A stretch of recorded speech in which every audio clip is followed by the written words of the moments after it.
여러분들 한 주간 주님의 은혜와 사랑 가운데 잘 보냈으리라 생각이 들어집니다. 이제 4월도 마지막에 접어들었습니다. 여러분들 주님의 거룩한 안식일에 위로부터 주시는 위로와 평안 가운데 지내는 그런 귀한 안식일 되기를 주님의 이름으로 축복을 드립니다. 오늘은 말씀을 증거하기 전에 먼저 질문부터 좀 드리겠습니다. 여러분은 무엇을 위해서 살아가고 있습니까? 좀 추상적으로 좀 질문 같습니까? 그러면 더 좀 이해하기 쉽게 질문을 하겠습니다. 여러분은 삶을 살아갈 목표가 무엇입니까? 무엇 때문에 살아가십니까? 각 나라의 그 고등학생 한 5,000명을 대상으로 그들의 목표가 무엇인가 이런 질문을 한 그런 리서치가 있어서 거기에 보니까 미국 학생들은 가정을 잘 꾸려나가는 것이 그들의 삶의 목표라고 그렇게 얘기를 했습니다. 그러면 중국 학생들은 어떻게 답변했는가? 중국 학생들은 부자가 되는 것이 그들의 삶의 목표라고 그랬습니다. 일본 학생들은 친구를 많이 사귀는 것.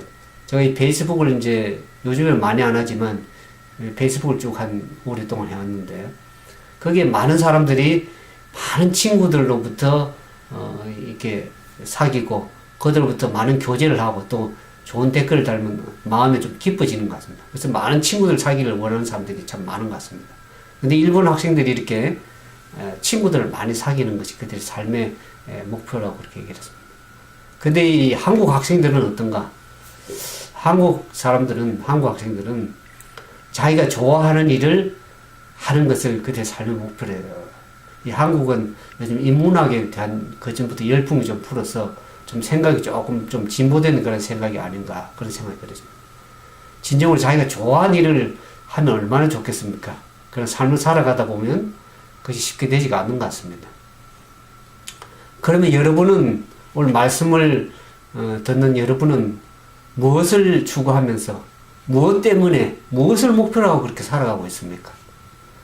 또 부자가 되길 좀 원하십니까? 아니면 뭐 좀 명예를 누리고 인기를 좀 누리길 원하십니까? 이 페이스북에 보니까 많은 사람들한테 인기를 좀 얻기를 원하는 여성 친구들이 좀 많은 것 같습니다. 저도 한동안 많은 사람들 이렇게 댓글을 달고 좋은 글을 달아주면 얼마나 마음이 좀 기쁜 그런 인간적인 마음이 없잖아 있습니다. 그 대체적으로 보면 이 사람들이 무엇을 많이 추구하는가 보니까 건강이 안 좋은 사람은 좀 건강하기를 원하고 그래서 이 가정이 건강하고 그래서 구체적으로 더 얘기해 보면 행복하기를 원하는 것 같습니다.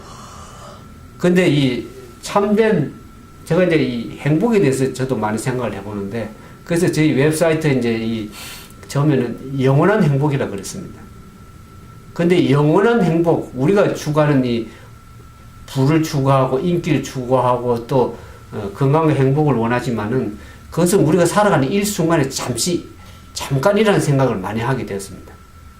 제가 한 주간 부지런하게 살면서 딱 지내다 보니까 일주일이 금방 가는 것 같습니다. 여러분들 그렇습니까?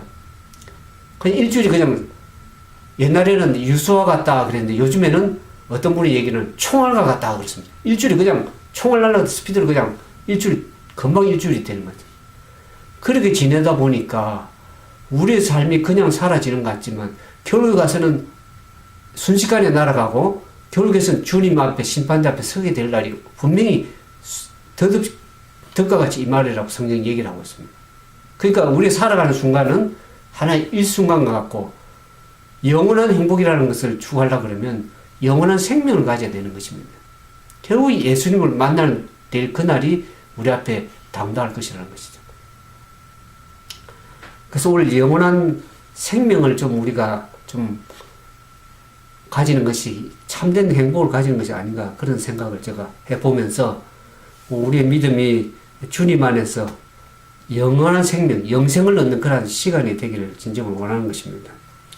그래서 이 요한복음 3장 오늘 22절에서부터 36절에 있는 말씀을 통해서 우리가 어떻게 영원한 생명을 얻을 수 있을 것인가 한번 생각해 보겠습니다. 요한복음 3장 22절에 보니까 이후에 그랬습니다. 여기 이후에라는 그 말은 어떤 얘기를 하냐면 우리가 지난번에 얘기한 것처럼 예수님과 누가 회견을 했습니까? 예수님과 니고데모와의 밤중에 은밀하게 대화를 나눈 회견을 한 그러한 내용을 우리가 봤습니다. 그러니까 예수님께서 니고데모와 만남을 가지신 그 이후에라는 그런 뜻입니다. 그 위에 예수께서 어디로 갔냐면 제자들과 함께 유대 땅으로 갔다 그랬습니다. 유대 땅으로 가서 뭘 했냐면 거기에 함께 유하시며 침례를 주시더라 그랬습니다. 그러면서 예수님도 침례를 주는데 23절에 보니까 누구도 침례를 주냐 그러면 요한도 살렘 가까운 에논에서 침례를 주니 거기 물들이 많음이라 그랬습니다. 예수님과 함께 요한을 비교하는 것입니다. 사실 인간적 우리 집 안목으로 보면 예수님과 침례 요한과 비교하는 것은 말이 안 되죠. 예수님은 하나님의 아들이고 침례 요한은 사람의 아들입니다. 인간적으로 보면 비교가 안 되는데 그 당시에는 어떻게 됐냐 그러면 침례 요한은 종교적이나 정치적으로 거목이었습니다. 어느 정도 힘이 있었냐 그러면 그 당시 헤롯 왕에게 그가 잘못한 것을 말할 수 있고 또 침례 요한이 회개 침례를 받으라고 제3의 침례를 전파할 적에 많은 사람들이 침례 요한에게 와서 어떻게 했습니까? 무릎을 꿇고 회개하고 침례를 받았습니다. 그러니까 그 당시 상황으로 봐서는 오히려 침례 요한이 더 정치적으로 종교적으로 힘이 파워가 있는 그러한 시대였습니다. 그러나 예수님은 어떻습니까? 예수님은 이제 갓 알려진 시골에서 나사렛이라는 조그만 동네에서 목수의 아들로 와서 그냥 잘 알려지지도 않은 그러한 사람이었습니다. 그런 상황에서 이 침례 요한이 얼마나 이 백성들에게 국민들에게 끼친 영향이 컸냐 그러면 이 관원들이나 그 당시에 제사장들이나 백성들보다 더 국민들의 영향이 엄청 컸습니다. 파워가 있었습니다. 그래서 그가 진짜 자기가 메시아라고 그러고 로마의 항거에서 반란을 일으켰다 그러면 제사장이나 백성들이 그 깃발에 동의해서 주죠. 그렇게 얘기를 하고 있습니다. 그 안에 깃발에 뭉쳐서 오히려 로마에 항거할지도 몰랐습니다. 근데 사단은 어떻게 했냐 그러면 이 세상의 정복자들이 야심을 굳게 해가지고 어떻습니까? 침례 요한에게 그렇게 하도록 강요하도록 준비하고 있었다 그랬습니다. 그러나 침례 요한은 그러한 화려한 그런 매수에 단호하게 거절했습니다. 자기 자신에게 집중된 모든 시선, 관심을 누구에게 돌렸습니까? 예수님께 돌렸습니다. 그런데 오늘 이 본문에 아까 읽은 것처럼 22절과 23절에 보면 예수님도 침례를 주고 침례 요한도 침례를 주니까 뭐 일반 장가민 교인 다른 교회에서는 세례라고도 얘기를 하겠지만 침례를 주니까 사람들이 어떻게 되냐면 혼동이 왔습니다. 누구에게 가서 침례를 받아야 진짜 침례를 받는 것이 맞는 것인가 하는 혼동이 생겼어요. 그래서 여기 보니까 25절에 3장 25절에 보면 요한복음 3장 25절에 이에 요한의 제자들 중에서 한 유대인으로 더불어 결례에 대해서 변론이 있었다. 이 결례라는 것은 정결 예식을 말하는 거죠. 이 서로 변론이 생기기 시작했습니다. 예수님의 제자, 침례 요한의 제자들이 유대인과 할 때 우리 스승이신 요한 선생님이 침례 주는 침례가 더 예수님이 주는 침례보다 더 권위가 있다. 우리가 요한 선생님이 주는 침례는 예수님이 주는 침례하고는 차원이 다르다. 이런 얘기를 이제 서로 권위가 있다. 이렇게 침례를 주는 게 권위가 있다. 이렇게 이제 서로 변론이 막 붙었습니다. 근데 이제 우리가 이 사장에 보면은 사장 1절에 이제 그 당시에 어떤 상황이었냐면 예수의 제자를 삼고 침례를 주는 것이 요한보다 많다 하는 말이 들리기 시작합니다. 그러니까 침례 요한이 침례에게 가던 사람들이 이제는 침례 요한이 누구에게 다 시선을 돌렸습니까? 이목을 예수님께로 돌리니까 예수님이 어떻습니까? 요한의 제자 가운데서 보면 그 요한이나 그 안드레 같은 두 제자에게 예수님 어떻게 증거했습니까? 예수님께 침례를 주면서 저분이 성령으로 침례 주는 분이다. 세상죄를 지고 하는 하나님의 어린 양이라고 예수님을 소개하니까 자기 제자들이 두 제자가 어떻습니까? 예수님께 갔습니다. 예수님께 가서 예수님의 제자가 되었습니다. 그 시선을 다 예수님께 주니까 많은 사람들이 예수님께 가서 침례를 받고 예수님의 따르는 백성들이 더 많아진 것입니다. 그러니까 이 요한의 제자들이 좀 불만이 생겼습니다. 분노가 생겼죠. 예수님의 인기가 더 상승하고 그러니까 시기의 눈을 바라보았다 그랬습니다. 그래서 언제든지 예수님의 사업을 비평하라고 그렇게 하고 있습니다. 그래서 이제 요한의 제자들이 침례 요한 선생님이 와서 이렇게 합니다. 저희가 요한에게 와서 가르되 26절에 랍비여 선생님과 함께 요단강 저편에 있던 자 곧 선생님이 증거하시는 자가 침례를 주매 사람이 다 그에게로 가더이다 그랬습니다. 요한의 제자들이 와서 랍비여 그랬습니다. 이 랍비라는 말을 쓸 적에는 상당히 존경하는 존칭어를 쓸 때 랍비여 그랬는데 예수님에 대해서는 어떻게 얘기하는가? 그 요단강 저편에 예수님이 증거하시는 그 요단강 저편에 있던 자 그랬습니다. 영어 성경에 보니까 that man 그랬습니다. 랍비라는 말도 쓰지도 않았어요. 예수님에 대해서 그냥 요단강 저편에 있던 그 자, that man, 그 자가 곧 선생님이 증거하시는 그 자가 침례를 주면 사람들이 다 그에게로 가더이다. 좀 과장되기겠죠. 그 당시 그렇게 예수님께 가서 침례를 받고 많은 사람들이 예수님을 따랐지만은 그래도 아직까지는 요한의 그 권위에 침례를 받고 또 요한을 따른 사람들이 아직도 많았습니다. 요한의 제자들이 이렇게 불평을 얘기를 한 것은 사단은 이러한 요한의 제자들의 말을 통해서 요한에게 시험을 가져다 주었다 그럽니다. 시대 상황을 보니까 사단은 침례 요한에게 시험을 가져다 주었다. 제자들을 통해서 항상 사단은 그런 연약한 자들을 통해서 마음에 낙담을 주고 실망하게끔 사단은 요한에게 시험을 가져다 주는 거예요. 사단이 시험을 가져다 주는 것입니다. 말을 통해서 환경을 통해서 그 사람이 낙담하고 좌절해서 실수하고 범죄하고 예수님께 떠나가도록 그렇게 조장하는 사단이 일입니다. 그 시대성경 보니까 있네. 만일 요한이 자기 연민에 빠져 자기의 지위를 빼앗는 일에 대하여 슬픔과 실망을 표시하였다면 그는 불화의 씨를 뿌렸을 것이며 질투와 시기를 조장하여 복음 사업의 전진을 심각하게 파괴했을 것이다. 그랬습니다. 요한이 그 제자들의 말에 낙심하고 자기 연민에 빠져서 불평하고 원망하면 오히려 시기했더라면 오히려 더 사단을 이롭게 하면서 복음 사업의 전진을 심각하게 방해하게 됐을 것이다. 그랬습니다. 사단은 그걸 원했죠.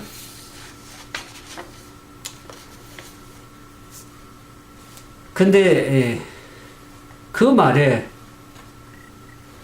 요한은 어떻게 반응을 합니까? 요한의 이 마음의 표현을 이렇게 얘기합니다. 요한은 27절에 보니까 요한이 대답하여 가로되 만일 하늘에서 주신 바 아니면 사람이 아무것도 받을 수 없느니라 그랬습니다.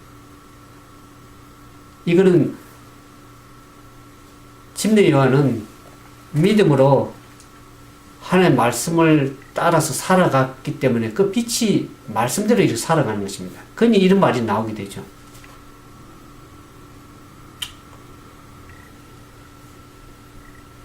이 시대의 소망이 그렇게 표현을 하고 있습니다. 요한은 선천적으로 인간에게 공통된 결함과 약점을 가지고 있었으나 거룩한 사랑의 접촉은 그를 변화시켰다 그랬습니다. 이기심과 야심에 물들지 않고 시기심에 물들지 않고 그와 같은 게 초연하게 살았던 사람입니다. 그냥 하나님 말씀 속에 늘 묵상하며 말씀대로 살아갔기 때문에 이와 같은 제자들의 불만에 공감하지 않고 어떻게 하면 자기의 마음을 말씀 안에서 바로 지켜나가면서 어떻게 하면 여기 28절 보니까 나의 말하는 바 나는 그리스도가 아니요 그의 앞에 보내심을 받은 자라 한 것을 증거할 자는 너희니라 그랬습니다. 자기의 사명을, 자기의 역할을, 자기의 정체성을 분명하게 가지고 있었다는 것입니다. 자기는 그리스도가 메시아가 아니다. 그리스도가 아니고 오히려 메시아의 길을 평탄케 하는 앞서 보내신 그러한 받은 자다. 자기 역할을 분명하게 얘기를 했습니다. 자기는 예수님을 소개할 그런 보냄을 받은 전령자라는 것을 얘기를 했습니다. 그럼에도 불구하고 침례 요한이 계속 침례를 중단하지 않고 계속 주는 목적이 뭡니까? 그 자기가 메시아이기 때문에 메시아이기 때문에를 증거하기 위해서 그런 한 것이 아니고 사람들이 죄를 회개하고 메시아를 만날 수 있도록 준비시키는 그 역할을 하기 위함이었습니다. 사람들 준비시키기 위해서.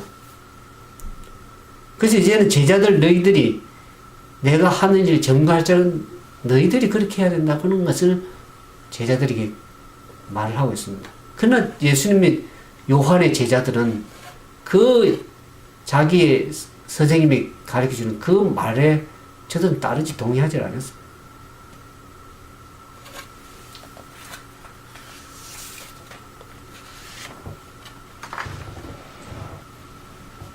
여기 이제 두 번째로 보니까 침례요한이 그렇게 얘기를 하죠. 자신의 마음을 이렇게 3장 29절에 이렇게 표현하고 있습니다. 신부를 취하는 자는 신랑이나 서서 신랑의 음성을 듣는 친구가 크게 기뻐하니 나는 이러한 기쁨이 충만하였노라 그랬습니다. 자기를 뭘로 표현했죠? 신랑은 이 결혼식의 주인공은 신랑인데 그 주인공은 예수님이시고 자기는 어떻게 합니까? 예수님 신부를 신랑에게 소개하는 그러한 덜러리 친구라는 것입니다. 혼인의 길을 위해서 길을 예비하는 하나의 친구다. 그래서 신랑이 그 신부를 잘 영접하면은 친구의 사명이 완성이 되는 것이죠. 그래서 친구는 어떻습니까? 그 신랑이 신부를 잘 맞이해서 그 결합으로 얻는 그 행복을 기뻐하는 것이 친구입니다. 이와 같이 요한도 어떻습니까? 예수님께 사람들을 어떻게 하면 인도하도록 부르심을 받은 그 일을 함으로써 어떻게 합니까? 예수님의 사업이 잘 성공적으로 되는 것을 목격하는 것이 거의 큰 기쁨이었습니다. 그는 이러한 기쁨이 충만하였다 그랬습니다. 오늘 여러분의 삶은 어떻습니까? 우리의 삶이 예수님을 바라보면서 사람들을 예수님께로 인도하면서 그 기쁨이 좀 충만한 삶이 있습니까? 시대 소망이 그렇게 표현하고 있습니다. 이거를 요한은 믿음으로 구속주를 바라봄으로 자기 희생의 경지에 도달하였다.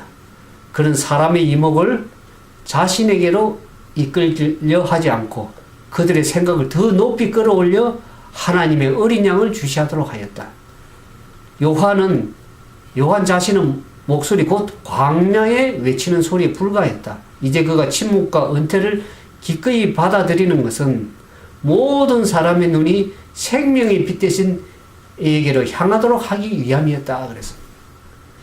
자기 자신은 인기에서 조금 처지고 사람들이 자기의 침례를 받기를 보다는 예수님께로 더 가고 예수님께 더 시선이 가고 예수님의 삶이 더 성공하는 보이는 그와 같아 할지라도 오히려 주님이 더 성공적으로 생명이 빛인 예수님께로 가기를 더 기뻐했다 그랬습니다.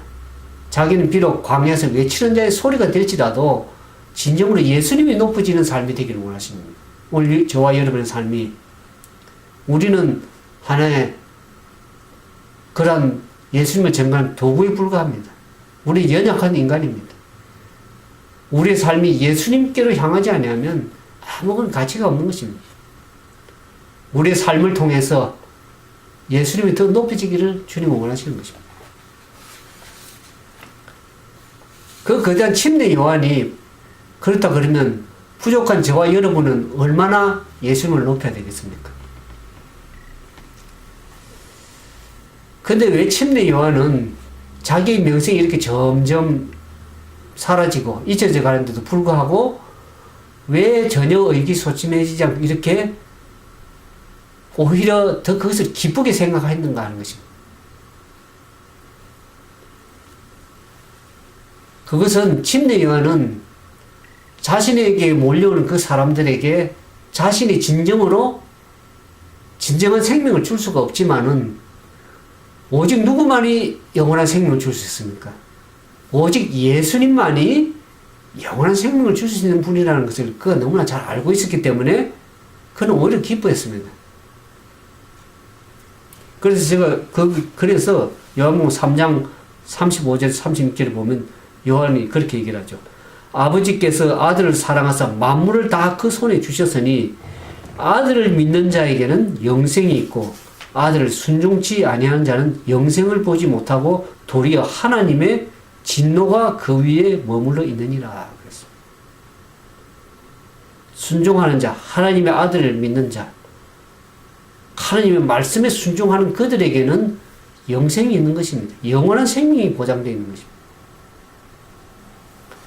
우리가 이제 인생을 아까 얘기했죠. 급하게 삶이 일주일이 휘딱 총알같이 지나가는데 결국에 우리가 막다치는 것이 누구를 만나야 될 것입니까? 예수님을 만나게 되어 있습니다. 그러면 마지막 심판날에 우리에게 가장 필요한 것이 무엇입니까? 그것은 돈도 아니고 명예도 아니고 인기도 아니고 많은 친구도 아니고 뭡니까? 오직 영원한 생명이 우리에게 가장 필요한 것입니다. 그러나 그 영원한 생명을 주시는 분이 침례 요한도 아니고 저도 아니고 여러분들이 다니고 있는 교회 목사님도 아닙니다. 인간이 영원한 생명을 주는 것이 아닙니다. 오늘날 많은 사람들이 교회 나와서 그 말씀 전하는 사람이 모든 것을 다 주는 것처럼 그렇게 생각하지만 절대 그게 아니라는 걸 여러분들 아시기 바랍니다.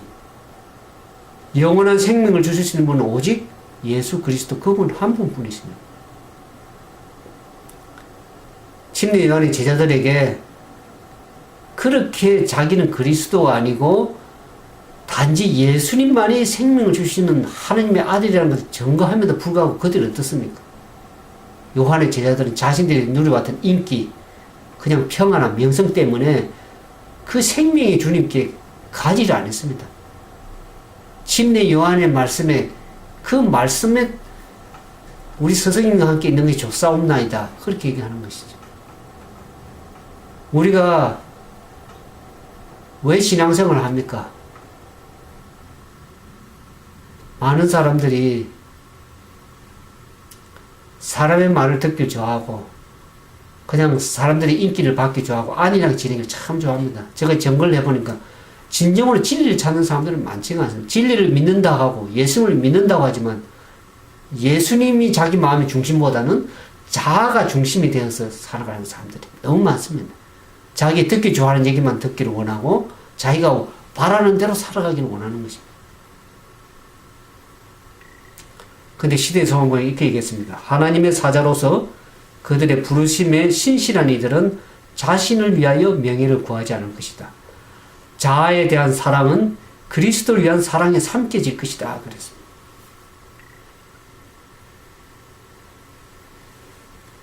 자아가 완전히 비어져야 됩니다. 자아가 비어질 때에 거기에 하늘의 빛이 가득 채워지는 것을 얘기해줬습니다. 요한복음 3장 30몇 절에 보니까 자기를 완전히 비우고 예수님께 모든 시선을 돌린 이 침례 요한은 이렇게 합니다. 위로부터 오시는 이는 만물 위에 계시고 땅에서 난 이는 땅에 속하여 땅에 속한 것을 말하느니라. 하늘로서 오시는 이는 만물 위에 계시느니라 그랬습니다. 그리스도를 따르는 자들은 절개 자아를 비울 때만 우리는 하늘의 빛을 받을 수 있다. 그렇게 했습니다. 절개 자아를 비울 때, 자신을 비울 때, 자아를 완전히 내려놓을 때, 그때에 하늘의 빛이 이르러 온다는 것입니다. 우리가 만일 모든 생각을 사로잡아 그리스도께 복종시키기로 동의하지 않는 한 우리는 하나님의 품성을 식별할 수도 없고 믿음으로 그리스도를 받아들일 수도 없다. 이렇게 행하는 모든 사람들에게 성령이 한량을 주신다. 자아를 완전히 비울 때 빛이 전적으로 이르러와서 하나님의 말씀을 어떻게 해요? 하나님의 품성을 분별할 수 있고 믿음으로 그리스도를 받아들일 수 있는데, 자아를 모든 생각을 내려놓고 자아를 비우지 않으면 자신이 마음의 중심에 있으면은 빛이 들어올 수가 없습니다. 자기 이심에 차 있으면 자기가 중심이 되어가는 살아가는 사람들에게는 하나님의 온전한 말씀 빛을 받을 수가 없습니다. 제가 말씀을 많이 이렇게 사람들 접하다 보니까 자기 중심적으로 말씀을 보고 자기 중심적으로 생각하고 그렇게 살아가는 사람들이 얼마나 많은지 알 길이 없습니다. 자아가 완전히 비어지고 하나님의 말씀의 중심에서 살려고 하는 사람들이 그렇게 극소수라는 것을 제가 보게 됩니다.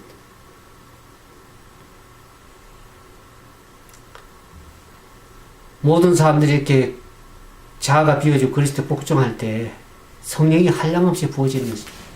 예수님은 어떻습니까? 예수님은 자아를 완전히 내려놓습니다. 하나님이 하시는 그 말씀에 그대로 순종하고 자기를 드러내지는 않았습니다. 이적과 기적을 행할 때에도 자신을 위해서 행하지 않았습니다. 다른 사람의 유익을 위해서 전적으로 하나님께 보내신 자의 뜻대로 그런 말하고 하신 것을 우리가 보게 됩니다. 그럴 때 하나님께서 한량없이 성령을 부으신다 그랬습니다. 여기 32절, 33절 보니까 그가 그 보고 들은 것을 증거하되 그 증거를 받는 이가 없도다. 그의 증거를 받는 이는 하나님이 참되시다 하여 인쳤느니라. 하나님의 보내신 이는 하나님의 말씀을 하나니 이는 하나님이 성령을 한량없이 주시는 것입니다. 물과 성령으로 한량없이 부어주시는 겁니다. 우리가 자아가 완전히 비어지고 우리의 모든 생각이 그리스도께 완전히 굴복될 때는 하나님께서 한량없이 성령을 우리에게 부어주시는 것입니다. 근데 자아가 차여있고 자신의 생각이 자기가 겸손하지 못하고 그런 사람들에게는 자기의 의견을 주장할지는 모르지만은 하나님의 성령이 함께 하시지 못하는 것입니다.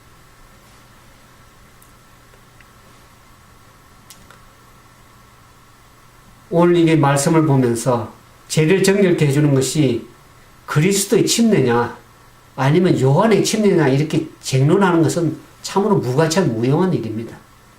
영혼에게 진정한 생명을 주는 것은 그리스도이며 그리스도를 우리가 떠나서는 아무것도 할 수 없습니다. 저번에 믿음을 말하는 얘기를 할 때 지림교회가 왜 그 당시 대총에서 그 기별이 주어질 존스 와거너 목사를 통해서 1884년에 미네아폴리스 총회 때 믿음을 말하는 의, 그리스도는 우리의 의라는 그 기별이 주어질 때 왜 많은 지도자를 거절했습니까? 그 당시 왜 그런 기별이 주어졌습니까? 많은 사람들 하나님의 말씀을 보면서 율법이 너무 앞서갑니다. 율법보다 더 크신 분이 누구십니까? 그리스도이십니다.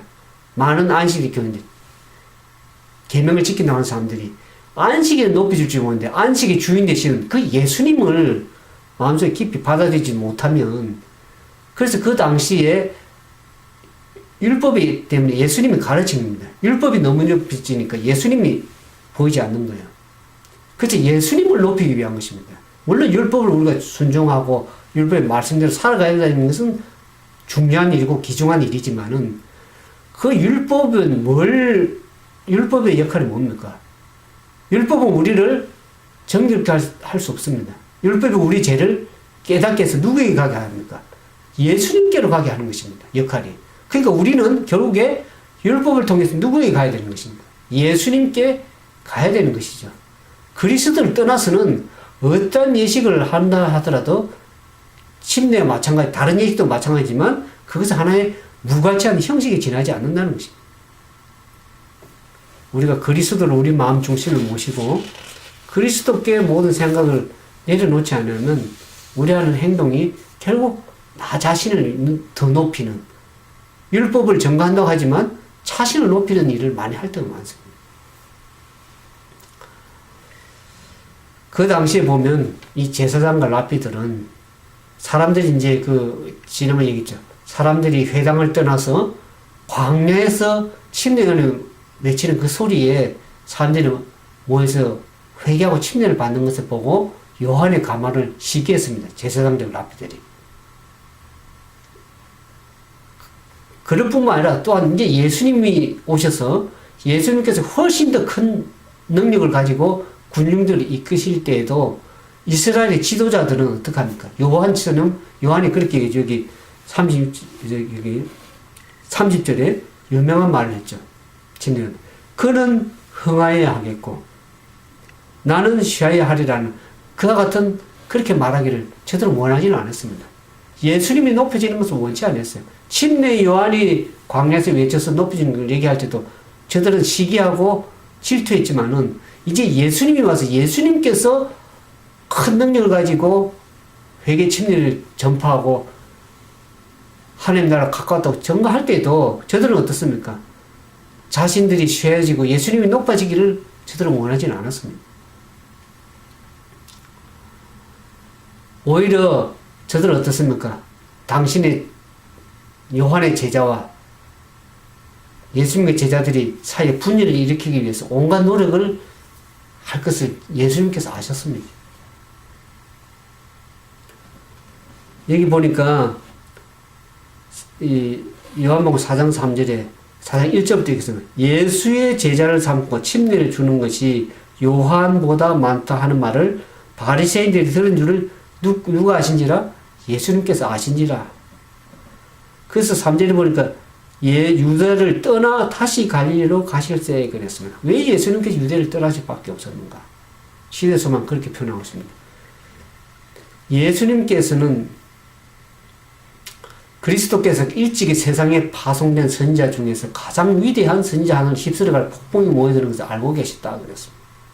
예수께서는 당신의 제자들과 요한의 제자들 사이에 분열을 일으키기 위해 온갖 노력을 그 당시에 이스라엘 지도자들이 그렇게 분열을 일으키기 위해 노력을 할 것을 아셨습니다. 그래서 예수님께서는 오해나 불화를 일으키는 모든 사태를 피하기를 원하셨으므로 조용히 당신의 사업을 중지하고 갈릴리를 물러가셨다 그랬습니다. 왜 예수님께서 유대 땅을 떠나서 갈릴리를 다시 가셨는가? 예수님께서는 이 복음 사업을 방해하고 영혼들이 어려움 당하는 그런 불화나 오해를 통해서 일으키는 모든 사태를 피하기를 원하셨기 때문에 예수님께서는 이 갈릴리를 물러가실 수밖에 없었습니다. 원래 우리는 어떠한 선택을 하고 살아가고 있습니까? 요한의 제자들처럼 시기심과 불평의 정신을 가지고 살아가고 있습니까? 아니면 침례 요한처럼 또 예수님처럼 그 말씀에 순종해서 시기심을 버리고 자신을 내려놓고 완전히 하나님이 굴복하는, 그리스도에 굴복하는 그런 심령으로 살아가고 있습니까? 오늘 많은 사람들이 진리를 믿는다고 하고 예수님을 믿는다고 공언하지만 얼마나 자기 자신을 높이며 살아가고 또 다른 사람들에게 대한 시기심과 경쟁심을 가지고 살아가는지 알 길이 없습니다. 오늘 우리는 하나님의 말씀을 우리가 받는 우리들은 겸손하게 우리 자신을 자아를 비우고 내려놓고 예수님께서 뭐라고 말씀하시는지 참된 예수님의 제자로 말씀으로 살아가는 그런 우리 모든 믿음의 신실한 주의 종들 되기를 진심으로 바라면서 오늘 말씀을 마치도록 하겠습니다. 이렇게 기도하겠습니다. 거룩하시고 자비하신 아버지 하나님, 오늘도 우리는 여전히 우리 자신의 부족하고 결점하는 그런 약점을 가지고 살아가고 있습니까? 오늘 우리는 우리 자신을 내려놓고 온전히 예수님을 바라보면서 우리에게 영원한 생명을 주실 수 있는 그분을 바라보길 원합니다. 인간의 목소리나 우리 자신의 연약한 생각대로 사는 것이 아니라 하나님의 말씀의 진리의 빛에 우리 자신을 내려놓을 때 진리의 빛이 들어오며 성령이 한량없이 부어진다는 것을 생각할 때 겸손히 주님 앞에 나아가서 우리 자신을 내려놓기를 원합니다. 우리 비운 심령 속에 성령님 역사하셔서 하나님의 말씀으로 승리해서 주의 말씀으로 따라가는 참된 예수님의 제자들 다 되도록 인도해 주시기를 바라올 때 부족한 소자 예수님 이름으로 간절히 기도드리옵나이다.